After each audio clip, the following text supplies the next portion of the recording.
सदाशिवसमारम्भं शङ्कराचार्यमध्यमाम् अस्मदाचार्यपर्यन्तां वन्दे गुरुपरम्पराम्।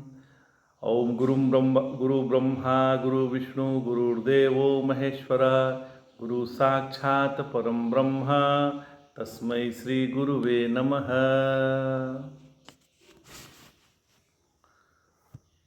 भगवान कह रहे हैं, क्षमा चाहते हैं, हम लोग गीता के 13वें अध्याय का अध्ययन कर रहे हैं।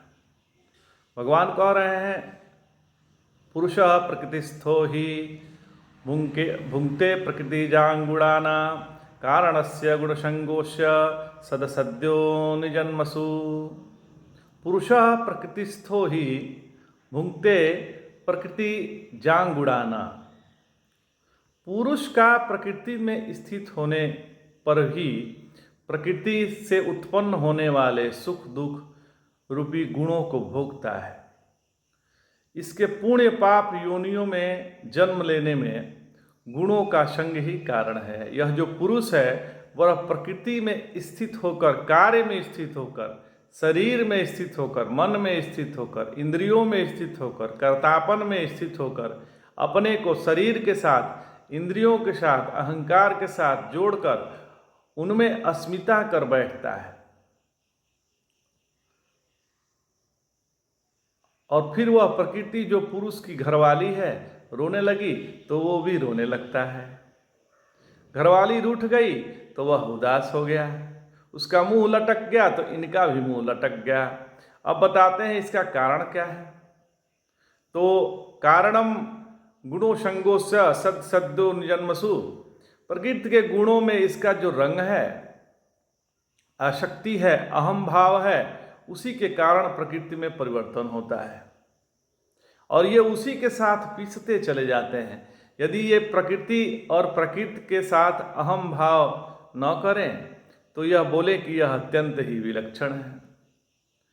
यहाँ जो पुरुष की बात हो रही है वह आत्मा है और मर्द और औरत की बात नहीं हो रही है। औरत और मर्द के शरीर में जो आत्मा है उसको यहाँ पुरुष कहा गया है। पुरु माने शरीर भी होता है, पुरु माने बहुत भी होता है, लेकिन यहाँ पुरु माने शरीर ही है। बहुत शरीर मर गए, बहुत से शरीर छूट गए, पर यह ज्यों का त्यों है, इसलिए इनको पुरुष कहते हैं।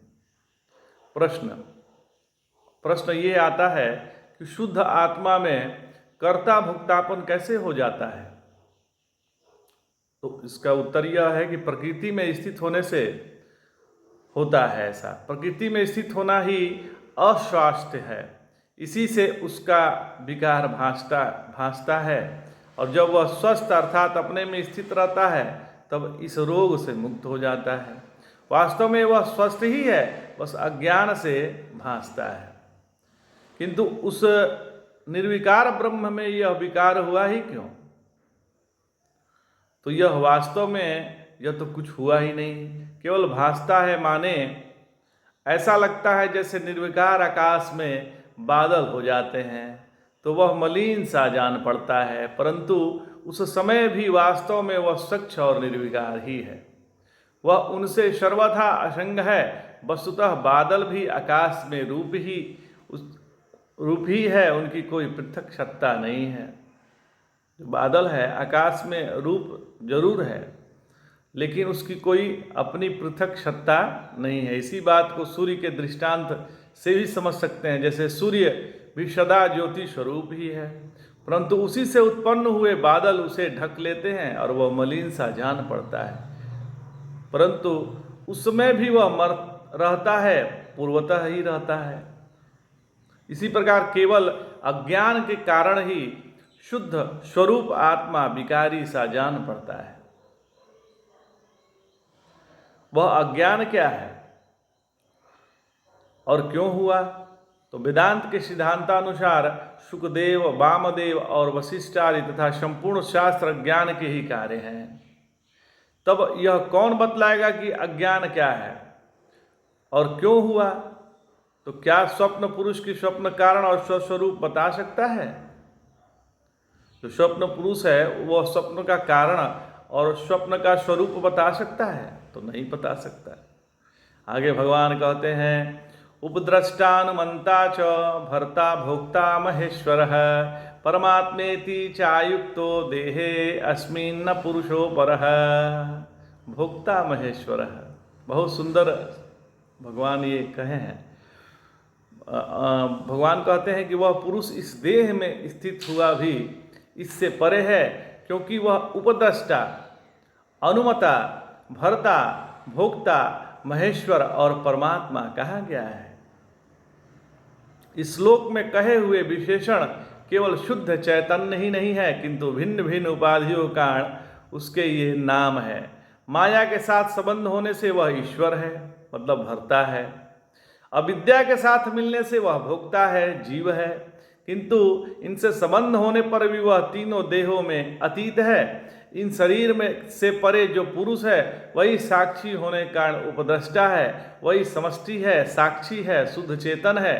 पंच कोशों का साक्षी होने के कारण अनुमंता है, अर्थात सबको अनुभव करने वाला और अनुमति देने वाला वह है। उसका मौन रहना ही उसकी अनुमति देना है। मौनम स्वीकृति लक्षणम, प्रवृत्ति और निवृत्ति दोनों बुद्धि के कार्य हैं और वह बुद्धि से साक्षी है। इसलिए अनुमंता है, वही भरता है, माने वही भरण पोषण करने वाला है, क्योंकि आत्मा की सत्ता के बिना चिदाभास भी कुछ नहीं कर सकता महाराज। वही मन बुद्धि को स्फूर्ति प्रदान करता है, वही मन बुद्धि को प्राण प्रदान करता है। अतः जीव रूप से भोगता है, जैसे सूर्य अंधकार को भोग लेता है अर्थात लीन कर लेता है, उसी प्रकार वह विद्या को ध्वंस करके वह अपने में स्थित हो जाता है तथा बोध हो जाने पर अव्यक्त के लिए स्थूल पर्यंत संपूर्ण प्रपंच को खा जाता है, इसलिए वह भोगता है। वही महेश्वर महान ईश्वर है। जैसे एक किली पर बड़ा सा चाक घूमता है, वैसे ही संसार चक्र उसी पर घूम रहा है, वही परमात्मा है। इससे आगे कोई आत्मा अपना स्वरूप नहीं है। जितना ही जय जय शंकर, हर हर शंकर।